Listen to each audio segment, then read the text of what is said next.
नमस्कार, स्वागत है आपका संसद टीवी पर। मैं हूं मनोज वर्मा और आप देख रहे हैं हमारा खास कार्यक्रम मुद्दा आपका।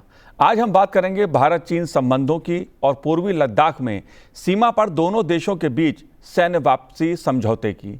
हाल ही में रूस में ब्रिक्स शिखर सम्मेलन के दौरान प्रधानमंत्री नरेंद्र मोदी और चीन के राष्ट्रपति शी जिनपिंग ने द्विपक्षीय बैठक के दौरान पूर्वी लद्दाख में सीमा पर सैन्य वापसी समझौते और सीमा पर पेट्रोलिंग आदि मुद्दों पर विचार विमर्श किया था। दोनों देशों के शीर्ष नेताओं की इस मुलाकात के बाद सीमा पर मई 2020 से पहले की स्थिति बहाल हो रही है और दोनों देश गश्त नियमों पर सहमत हो गए हैं। ये दोनों देशों के बीच संबंधों को बेहतर बनाने की दिशा में एक बड़ा कदम है। इसलिए मुद्दा आपका में भारत चीन के बीच पूर्वी लद्दाख में सीमा पर सैन्य वापसी का जो घटनाक्रम है उसके विभिन्न पहलुओं पर आज हम चर्चा करेंगे। चर्चा करने के लिए दो खास मेहमान मौजूद हैं। हमारे साथ स्टूडियो मौजूद हैं MPIDSA के senior research fellow doctor Rajiv Nayan ji. Rajiv ji, आपका स्वागत है संसद टीवी पर। साथ ही हम बात करेंगे पूर्व राजदूत प्रभु दयाल जी से। प्रभु जी, आपका भी स्वागत है संसद टीवी पर। लेकिन बात सबसे पहले राजीव जी मैं आपसे करूंगा, क्योंकि मुद्दा सीमा से भी जुड़ा है और मुद्दा कूटनीति से भी जुड़ा है। इस पूरे मुद्दे को आप कैसे देखते हैं, क्योंकि चीन और भारत के जो संबंध एक नई दिशा ले रहे हैं, नए आयाम हैं उसके, खासतौर से पूर्वी लद्दाख की बात की जाए, सीमा की बात की जाए, आप कैसे देखते हैं सैन्य वापसी के इस समझौते को? देखिए, एक बहुत ही महत्वपूर्ण इसे कहेंगे कि एक घटनाक्रम है। इसमें बीच में लग रहा था कि विवाद सुलझेगा नहीं, क्या होगा। 75% तो आगे हमारे विदेश मंत्री ने कहा था कि सुलझा लिया गया है, 25% अभी अटका हुआ है। 2020 को जब पूरे दुनिया कोरोना से जूझ रही थी, उस समय थोड़ा सा चीन ने हमें भी चकित कर दिया था, हतप्रभ कर दिया था कि जहां बात हो रही थी साथ में एक वैश्विक समस्या से जूझने की, वहां आपस में जूझने के लिए हम लोग तत्पर थे। और यह उचित था भी नहीं। दो विश्व के और कहिए एशिया के तो है ही उभरता हुआ राष्ट्र या उभरा हुआ राष्ट्र कहिए, और भारत जल्दी ही तीसरी बड़ी आर्थिक शक्ति बनेगी और चीन है ही दूसरी बड़ी आर्थिक शक्ति। जहां मिलकर पूरी समस्याओं का करना था समाधान, वहां समस्याएं खड़ी कर दी गई थी। तो अब देखिए, जो अभी जो सुलझा जी मामला जो सुलझा लिया गया है, उसका कई इसके आयाम हम देख सकते हैं। पहला आयाम तो यह है कि भारत झुका नहीं। भारत अपना दृढ़ रहा अपने संकल्प पर कि देखिए थोड़ा भी हम परिवर्तन नहीं करेंगे, और अंत में चीन को उसकी बात को समझनी पड़ी। अब हम झुके या ना झुके ये शब्द का भले ही इस्तेमाल ना करें जी, लेकिन चीन को उसकी भारत की बात को समझनी पड़ी। दूसरी जो अच्छी बात रही, जब से समझौते शुरू हुए उसके बाद से कुछ वैसा बड़ी समस्या खड़ी नहीं की गई। तो एक थी कि एक जो प्रगति लगातार अग्रसर थी कि इसका सुलझा लेना है और इसे बहुत जटिल आगे नहीं करना है, फिर से इसे प्रोवोकेटिव जिसे कहते हैं, इसको जानकर और ज़्यादा उसमें एक दूसरे को हम बाध्य नहीं करें, कुछ सैन्य क्षमता का प्रयोग करें। तो वह बात भी एक मानेंगे कि पिछले 4 वर्ष में जो शुरू में हुई बात दुखद थी, उसके पश्चात फिर नहीं हुई। जब से समझौते शुरू हुए अग्रसर हम पॉजिटिवली आगे बढ़ते गए। तो ये एक दूसरा बहुत अच्छा पहलू था। कम से कम पाकिस्तान की तरह तो नहीं है कि आज बातचीत हुई कल को आतंकवादी आ गए, नहीं तो कहीं बॉर्डर पर कर दिया। तो ये एक दोनों जो देशों के बीच का एक बहुत ही एक सकारात्मक पहलू है। तीसरा पहलू है कि देखिए, अब एशिया की 2 शक्तियां हैं, महाशक्तियां हैं। भारत भी बड़ी शक्ति के रूप में उभर गई है, आर्थिक रूप से काफ़ी आगे चल रही थी।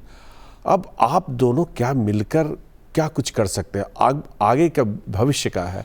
आपने तो ये जो प्रॉब्लम्स था बॉर्डर का, उसको तो आपने निपटा लिया। अब आगे डिटेल्स और आएंगे, क्या हुए, ट्रूप्स विड्रॉल सारे चीज़ हो गए, पेट्रोलिंग भी अब हो जाएगी, ये सारी बातें हो गई है। अब आगे क्या हम वहीं पर यथास्थिति बनाए रखते हैं या दोनों मिलकर कुछ एक जो नई स्थायित्व की बात एशिया में हो सकती है, विश्व में हो सकती है, उस पर हम आगे करें, यह काफ़ी महत्वपूर्ण होगा आगे के लिए। अब हमें फ्यूचरिस्टिक एक थिंकिंग लानी होगी जी, और तभी अच्छा रहेगा दुनिया के लिए भी, विश्व के लिए भी। एक नई सोच, जिसे ब्रिक्स में, SCO में दोनों देशों ने इन प्लेटफॉर्म्स का इस्तेमाल किया, एक बड़ा ही एक सकारात्मक कदम रहा दोनों तरफ से। रूस भी जो अभी युद्ध में जूझ रहा है, उसने हमारे प्रधानमंत्री की जो बात थी युद्ध समाप्त करने की, उसे भी बड़ा ही, जिसे कहते हैं, पॉजिटिवली लिया है, बड़ा ही जी, इसके बिल्कुल राजीव तरफ जी। अच्छा संकेत दिया है। जी, जाहिर तौर पर जो पूर्वी लद्दाख में डेवलपमेंट हुआ है, जो घटनाक्रम घटित हुआ है चीन के साथ, भारत जो एक नए संबंधों को दिशा दे रहा है, और चीन ने जिस प्रकार से भारत की सैन्य वापसी जो 2000 अप्रैल 2020 से पहले की स्थिति को, जो बात थी, जो मांग थी, उसको माना है, जाहिर तौर पर कूटनीति के लिहाज से और रक्षा के लिहाज से एक बड़ी सफलता है प्रधानमंत्री नरेंद्र मोदी के नेतृत्व में भारत की कूटनीति की। प्रभु दयाल जी, आप कैसे इस मुद्दे को देखते हैं? क्योंकि इस मुद्दे से अंतर्राष्ट्रीय कूटनीति के जो आयाम हैं, जो पहलू हैं, वो भी जुड़े हुए हैं, और साथ में जो भारत की संयमित जो विदेश नीति है, जो शांति का संदेश है, उसको आप कैसे देखते हैं? नमस्कार। मुझे अपने शो में आमंत्रित करने के लिए आपका बहुत बहुत धन्यवाद। जी, देखिए, डिप्लोमेसी के एंगल से तो ये जो डेवलपमेंट्स हैं ये बहुत ही महत्वपूर्ण है। जैसा आपने खुद कहा, भारत और चीन के बायलैटरल रिलेशंस जून 2020 के बाद बहुत खराब हो गए थे, और जो गलवान घाटी में जो हादसा हुआ था, उसकी वजह से, उस लड़ाई की वजह से हमारे 20 सैनिक शहीद हो गए थे। तो ये कोई छोटी बात नहीं थी, और इस घटना का बायलैटरल रिलेशंस पे बहुत बुरा असर होना तो लाजमी था, और वैसा ही हुआ। अब ये अच्छी खबर आई है कि भारत और चीन ने एक हफ्ते पहले कहा कि वो डेप्सैंग और डेमचुक में जो 2 बाकी फ्लैश पॉइंट्स बचे थे, 3 पे तो पहले ही समझौते हो गए थे, अब 2 बचे थे, डेप्सैंग और डेमचुक, इसमें पेट्रोलिंग और डिसएंगेजमेंट पर समझौता हो गया है।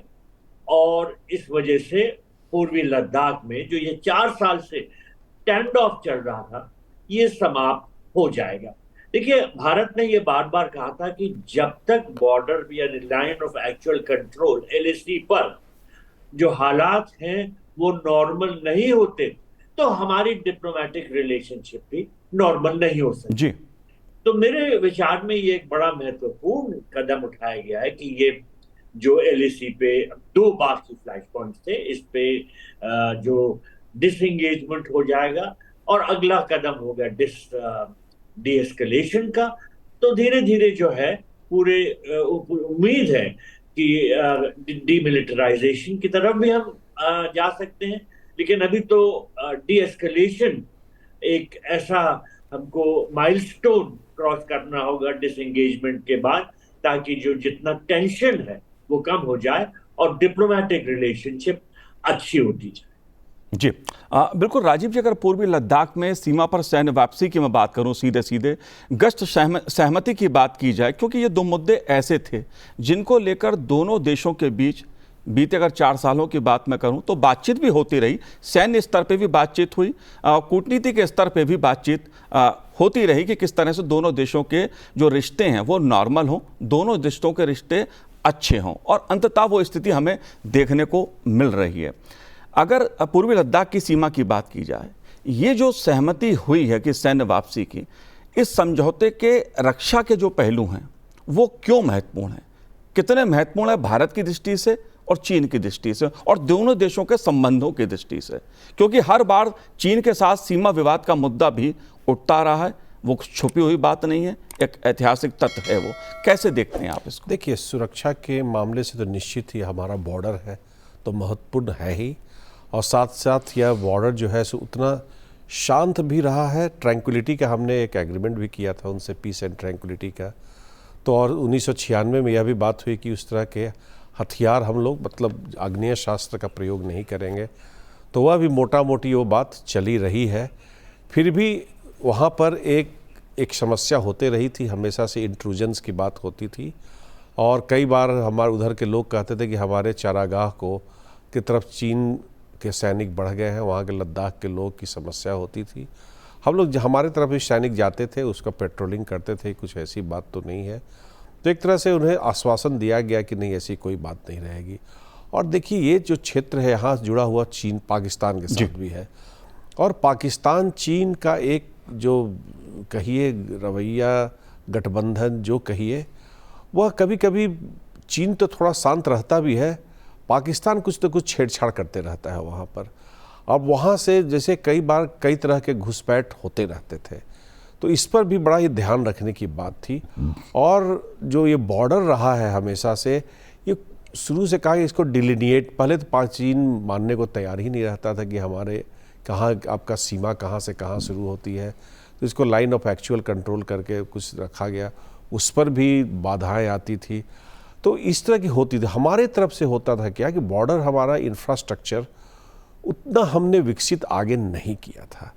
पिछले कुछ गत वर्षों से हमने इस पर काफ़ी ध्यान दिया जी। बॉर्डर इंफ्रास्ट्रक्चर ज़बरदस्त रूप से हमने विकसित किया। साथ साथ हाई एल्टीट्यूड के जो भी अस्त्र हो सकते थे, चाहे जो भी वाहन हो सकते थे, हमने उसे भी खरीदा, क्योंकि कल को कई झड़प हो गई चली। जब तक चीन ने क्या किया था, जो भी समझौता हुआ था उसे माना नहीं, ट्रैंक्विलिटी की बात हुई थी। अब ट्रैंक्विलिटी का मतलब केवल गन नहीं चलाना से नहीं होता। जिस तरह की झड़प की, अंदर घुस कर बैठ गए, अपने तरीके से उन्होंने सीमा को परिभाषित करने की कोशिश की, तो ये सारे बड़े ही चिंताजनक विषय थे।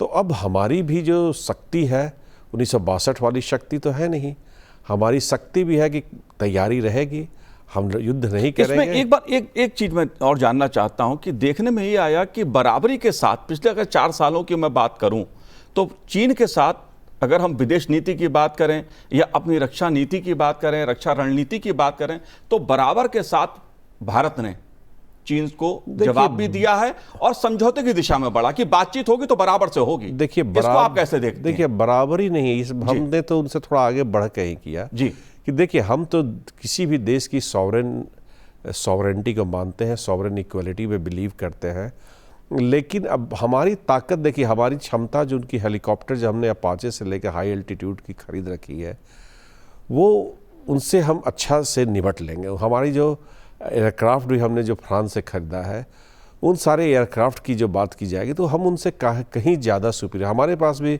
सोवियत रशियन वेपन्स जो है, प्लेन है, फाइटर एयरक्राफ्ट है, तो हम हर तरह से उनसे सक्षम है।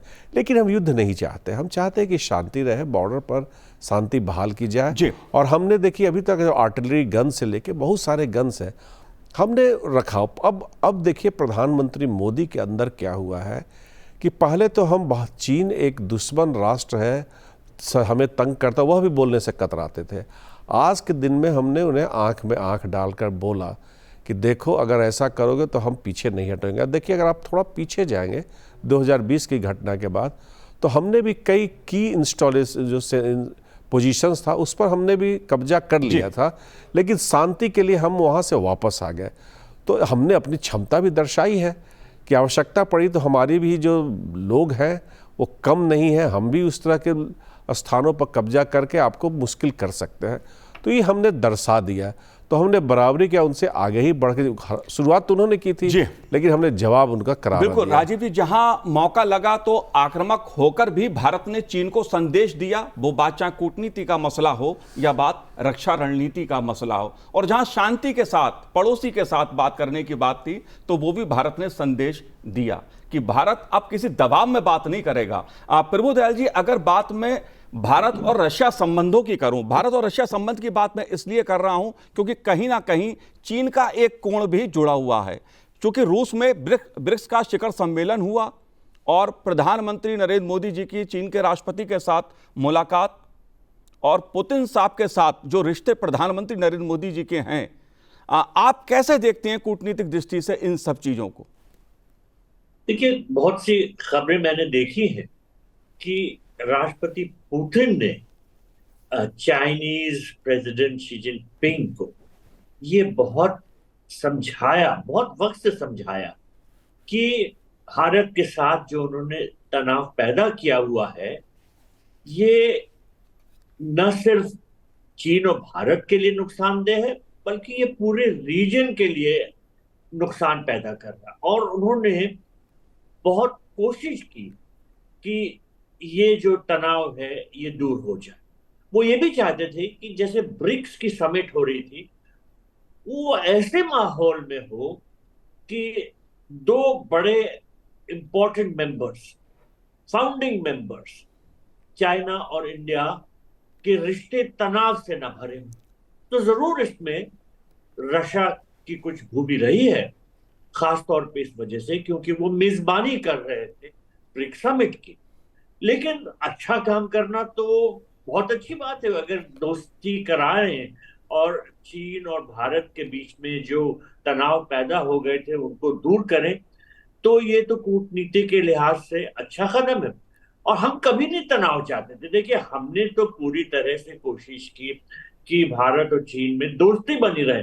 प्रधानमंत्री मोदी जी ने शी जिनपिंग को कैसा यहाँ पर वेलकम दिया था और कितनी गर्मजोशी उनकी तरफ दिखाई थी। और कभी हम सोच ही नहीं सकते थे कि 2019 में वो मुलाकात हुई और उसके बाद देखिए इस तरह से टेंशन बढ़ जाए। तो आ, ये दारोमदार चीन पर था कि वो ऐसे कदम उठाए कि टेंशन कम हो। और ये अच्छी बात है कि उसने ये समझ ली, कि ये बात समझ ली कि टेंशन कम करना, डिसएंगेजमेंट पहला कदम है इस संदर्भ में। उसके बाद डीएस्केलेशन हो, बॉर्डर पे जितने हालात अच्छे हो, ये भारत चाहता है, भारत हमेशा कहता आ रहा है, चीन ही अड़ा हुआ था। तो ये पूरे जो ओवरऑल जियो पॉलिटिकल कॉन्टेक्स्ट है, इसके संदर्भ में जरूरी था कि चीन और भारत के बीच में तनाव कम हो। रूस ये चाहता था, और देखिए चीन भी ये जानता है कि अमेरिका के साथ उसके कितने ज्यादा तनाव बढ़ रहे हैं। जी ये जो ताइवान को लेकर जो मुद्दा है इंडियन ओशन रीजन में, एक तो वो उसके लिए परेशानी है, उसकी अटेंशन पूरी उसमें, तो साथ साथ चीन भी नहीं चाहता था कि भारत से के साथ ये जो तनाव है ये कायम रहे। और वो चाहता था कि अगर इसे किसी तरह से कम किया जा सके तो ये अच्छा है। तो ये कोई बहुत बड़ा कदम उसे नहीं उठाना पड़ा, सिर्फ एक तरह से डिसएंगेजमेंट कर लिया, अपने बेस पर उनकी जो फौज थी वहां चली गई और तनाव कम हो गया। जी बिल्कुल। अगर राजीव जी देखा जाए, चीन के पूर्व के इतिहास को देखा जाए, तो आमतौर पे चीन जिस प्रकार से अड़ता है, या एक तरह से अगर जिस चीज़ की तरफ बढ़ गए तो बढ़ गए, अगर देखा जाए तो ये कूटनीति की एक तरह से सफलता ही मैं कहूँगा कि चीन को उन बातों को मानना पड़ा। ये भारत के संयम और दृढ़ता का जो 4 साल का अगर मैं पीरियड कहूं कि 2 अप्रैल 2020 में जो स्थितियां पैदा हुई थी और भारत ने जिस संयम के साथ और दृढ़ता के साथ, संयम इसलिए मैं कह रहा हूं कि टकराव ज़्यादा ना हो और दृढ़ता कि हम आपकी बात, गलत बात नहीं मानेंगे, सीमा के मुद्दे पर कोई समझौता नहीं करेंगे। प्रधानमंत्री नरेंद्र मोदी जी ने बार बार ये अंतर्राष्ट्रीय मंचों से भी चीन को समझाया और कहा भी। आप कैसे देखते हैं, जब बात हम 2 बिंदु हैं पूर्वी लद्दाख में जहां से सैन्य वापसी की बात है, लेकिन चीन के रवैये की बात और भी होती है, उनको आप कैसे देखते हैं, खासतौर से अगर आर्थिक पहलुओं की बात की जाए? क्योंकि पूर्वी लद्दाख से जो सकारात्मक संदेश निकला है वो वैश्विक स्तर पे जो परिस्थितियां बनी हैं उसमें आप कैसे देखते हैं? देखिए, अगर यह जारी रहा, इसके लिए मैं अगर लगा रहा हूँ, क्योंकि चीन देखिए लगातार कुछ ना कुछ, कभी डोकलम में, कभी उसके पहले भी उसने कई बार 2013 से कुछ ज़्यादा ही परेशानी पैदा कर रहा है, रह कर देता है। हर 2-3 साल बाद कोई ना कोई परेशानी करता है। हम आशा करते हैं कि वो इस तरह की अब कोई भी प्रोवोकेटिव एक्शन नहीं करेगा। तो ये एक तो अगर तो साथ में लगाना ही पड़ेगा। लेकिन देखिए आज के दिन में चीन की परिस्थिति भी बहुत बदल रही है। वो उनकी जो आर्थिक जो एक उत्थान था, वह उत्थान थोड़ा पतन में हो गया है। ठीक है, पिछले 1 सप्ताह में उनके यहाँ इन्वेस्टमेंट बढ़े हैं, उनकी आर्थिक प्रगति की दर घटी है, वो दुनिया में अलग थलग होते जा रहे हैं। उनसे कोई, अगर आप अंतर्राष्ट्रीय संगठनों में जाएंगे तो उनके साथ 6 से 7 राष्ट्र भी खड़े नज़र नहीं आते हैं। और उनके ऊपर काफ़ी दबाव, अमेरिका में कैसा चुनाव होता है, अगर ट्रंप की वापसी हो गई, किसकी होगी हम नहीं कह सकते हैं, ट्रंप की अगर वापसी हो गई तो उनके ऊपर और ज़्यादा दबाव बढ़ने जा रहा है। और साथ साथ जो उनके पड़ोसी देश थे, जो पहले थोड़ा बहुत छुपा छुपी साउथ कोरिया कर लिया करता था, अब साउथ कोरिया ने भी उस तरह की लुक्का छिपी खेलनी बंद कर दी है। जापान कस के खड़ा हो गया है। साउथ चाइना सी, जो साउथ ईस्ट एशिया के देश हैं, सब उनके सामने खड़े हो गए हैं। तो अब इस तरह के प्रोवोकेटिव एक्शन से उन्हें केवल नुकसान ही हो रहा है, उनकी छवि धूमिल हो रही है। बेल्ट एंड रोड इनिशिएटिव में वहाँ पाकिस्तान के अंदर भी बहुत ज़्यादा वहाँ से भी विरोध के स्वर प्रखर हो रहे हैं कि एक तरह से उपनिवेश का एक मानते हैं कि एक जरिया है। तो ऐसी परिस्थिति में अब उन्हें एक, हमें लगता है कि आत्मचिंतन शी जिनपिंग को करना पड़ेगा। अगर नहीं करेंगे तो अब ऑलरेडी देश को उन्होंने काफ़ी पीछे ले जा चुके हैं। उनकी कोरोना जब कोविड-19 के समय से उनकी छवि धूमिल जो होनी शुरू हुई है, उनके आक्रामक रवैये से और ज़्यादा धूमिल हुई है। तब उसको किस तरह से सकारात्मक क्षेत्र में ले जाते हैं, उसमें उनको कितने बाकी उनके जो शुभचिंतक हैं उनकी सलाह देते हैं और शुभचिंतकों की उस सलाह मानते हैं। पर मुझे लगता है कि अब उन्हें एक चिंतन के बाद वो इस तरह की हरकत करने में 2 बार सोचना चाहिए। लेकिन देखिए, साउथ चाइना सी का अगर देखें तो लग नहीं रहा है कि हालत से इस आदत से मजबूर है और हर आदत से बाज आ रहे हैं। तो अब उन्हीं पर है। अब उनका शी जिनपिंग अगर इस तरह की हरकतें करते रहें तो वो पूरे दुनिया में चीन जितनी तेज़ी से विकास किया है उतनी तेज़ी से नीचे भी आने की संभावना है। केवल 2 क्षेत्रों छोड़कर, देखिए इलेक्ट्रिक व्हीकल उनका रख दीजिए, ग्रीन प्रोजेक्ट्स को अगर छोड़ दीजिए, तो आज के दिन में दुनिया ने उनकी ऑल्टरनेटिव तलाश ली है, तैयार कर ली है। वियतनाम से लेके, जापान से लेके, भारत से लेके, ऑस्ट्रेलिया से लेकर आपको यूरोप के कई देशों, हर जगह उनका जो इकोनॉमिक जो सब्स्टिट्यूशन रहता है, इंपोर्ट सब्स्टिट्यूशन पॉलिसी लगभग तैयार है। तो इसलिए उनके लिए एक कठिन समय आएगा अगर ये अपने हरकतों से बाज नहीं आए तो। जी बिल्कुल। अगर बात आपने जिस तरह से जो अंतर्राष्ट्रीय परिस्थितियां हैं, जो संदेश हैं कूटनीति के, उसको अगर बात मैं करूं तो जाहिर तौर पे G20 की सफलता जिस तरह भारत के नेतृत्व में हुई उसको भी दुनिया ने देखा। अगर भारत की अर्थव्यवस्था की बात की जाए तो तेजी के साथ मजबूत होती अर्थव्यवस्था एक अलग संदेश दुनिया को दे रही है। विकास की दृष्टि से बात की जाए तो भारत ने कई ऐसी छलांग लगाई है विकास के मुद्दों पर जैसे आज दुनिया भी मान रही है। और तीसरी महत्वपूर्ण बात, दुनिया में शांति और विकास के लिए भारत जिस तरह से महत्वपूर्ण भूमिका निभा रहा है उसको भी दुनिया बहुत संजीदा होकर, बहुत गंभीरता से भारत की प्रधानमंत्री नरेंद्र मोदी की उस भूमिका को देख रही है। लेकिन प्रभु दयाल साहब, मैं आपसे ये समझना चाहूँगा, क्योंकि अगर का सवाल जरूर आता है चीन के साथ, जैसा राजीव जी ने कहा, हमें क्या ये देखना होगा कि अन्य मामलों में, विशेष रूप से दक्षिण एशिया में चीन का व्यवहार कैसा रहता है? एक महत्वपूर्ण मुद्दा है ये। देखिए, चीन की जो नीति अभी तक रही है जी, वो विस्तारवाद पे आधारित रही। एक तो उनका टेरिटोरियल क्षेत्र में विस्तारवाद होता है, ज्यादा से ज्यादा भूमि हथिया लो, जो समुद्री क्षेत्र है उसमें ज्यादा से ज्यादा हथिया लो। इसीलिए उन्होंने साउथ चाइना सी में वो जो बेसिस बनाए, वो कैसे बनाए ये सबको हैरत में उन्होंने डाल दिया। और अब वो वहां बैठ के अपना और जो टेरिटोरियल सी उसको एक्सपैंड करने में लगे हुए। तो विस्तारवाद जो चीन का है, इससे सब देश बहुत परेशान। इसके अलावा एक इकोनॉमिक एरिया में उनका विस्तारवाद है, किसी तरह से वो ट्रेड पे मोनोपोली बना के रखे। और खास तौर पे उन्होंने जो अपनी नीतियों से किया वो सप्लाई चेन्स पे कब्जा कर।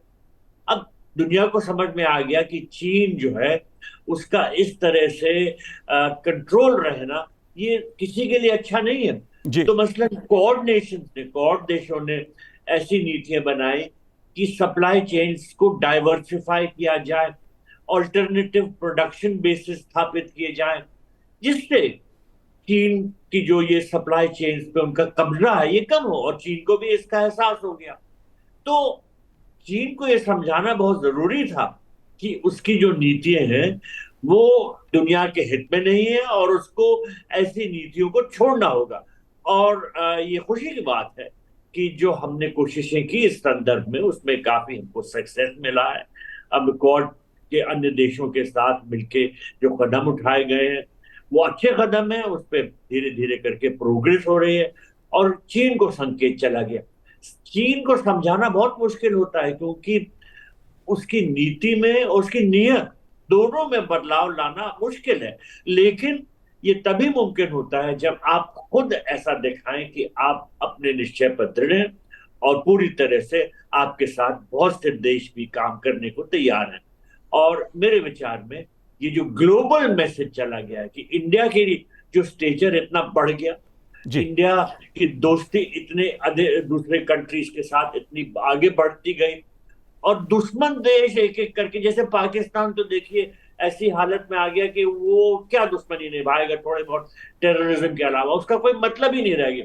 और चीन ने पाकिस्तान में इतना इन्वेस्ट किया था, वो सब जो है वो लगता है कि बिल्कुल डूब जाएगा, क्योंकि पाकिस्तान में इतना रिबेलियन है, चाइनीज पे अटैक हो रहे हैं। तो चीन को ये धीरे धीरे पता लगा कि भारत के साथ दुश्मनी अच्छी नहीं है, भारत उसका एक बड़ा ट्रेड पार्टनर है, और भारत के साथ ट्रेड पॉसिबिलिटीज, इकोनॉमिक एरिया में पॉसिबिलिटीज बहुत ज्यादा है। तो मेरे विचार में इन सबको ध्यान रखते हुए चीन ने जो ये फैसला किया कि डिसएंगेजमेंट करे और फिर बॉर्डर पे थोड़ा डी एस्केलेशन की तरफ जाए, ये उसने अपने हित में किया और हमारे हित में भी ये है। जी बिल्कुल, जाहिर तौर पर जो पूर्वी लद्दाख से द्विपक्षीय संबंधों की शुरुआत भारत और चीन ने की है, उसका क्षेत्रीय तथा वैश्विक शांति एवं समृद्धि पर सकारात्मक प्रभाव पड़ेगा, ऐसी उम्मीद की जा रही है, ऐसे जानकार भी मान रहे हैं। राजीव जी, आपने हमसे बात की, बहुत बहुत शुक्रिया, बहुत बहुत धन्यवाद हमसे बात करने के लिए। प्रभु दयाल जी, आपका भी बहुत बहुत शुक्रिया, बहुत बहुत धन्यवाद हमसे बात करने के लिए। तो आज इस कार्यक्रम में इतना ही, मुझे दीजिए आज्ञा, नमस्कार।